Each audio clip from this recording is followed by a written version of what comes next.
بس انت قلتي غيرة او انانية او شك، انما ما قلتيش خيانة. الضحكة مش معناها دايما اني طاير من الفرح، ودموعي مش مفهومها اني بحس جوايا بضياع.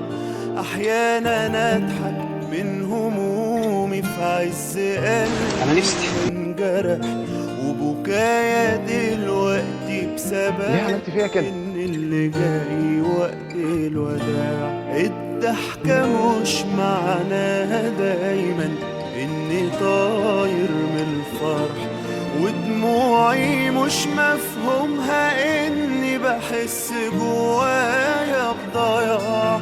احيانا اضحك من همومي في عز قلبي ما انجرح، وبكايا دلوقتي بسبب ان اللي جاي وقت الوداع. ده الحب اكبر من اللي حس دموعه نزلت من الفراق، وفي كل واحد فينا عن غيره المشاعر تختلف. أنا شكلي حلو. وكفاية عندي يكون وحشني وفاكره دايما باشتياق. ده انا قلبي دايما على الوفاء علشانه من زمان حلو.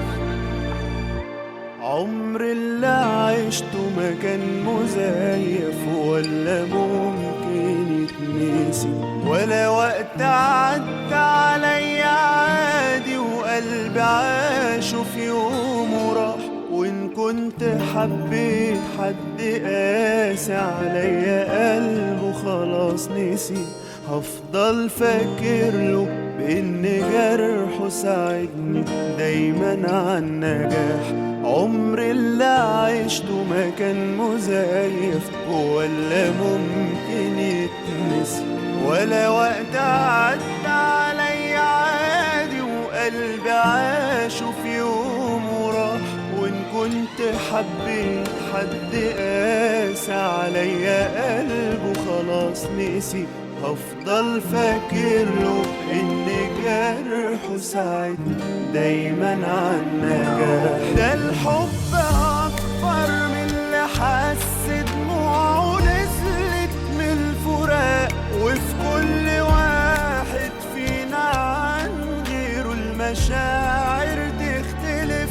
وكفاية عندي يكون وحشني وفاكره دايما باشتياق. ده انا قلبي دايما على الوفاء علشانه من زمان حلف. ده الحب اكبر من اللي حس دموعه نزلت من الفراق، وفي كل واحد فينا عن غيره المشاعر تختلف. وكفاية عندي يكون وحشني وفاكره دايما باشتياق علشانه من زمان حلف.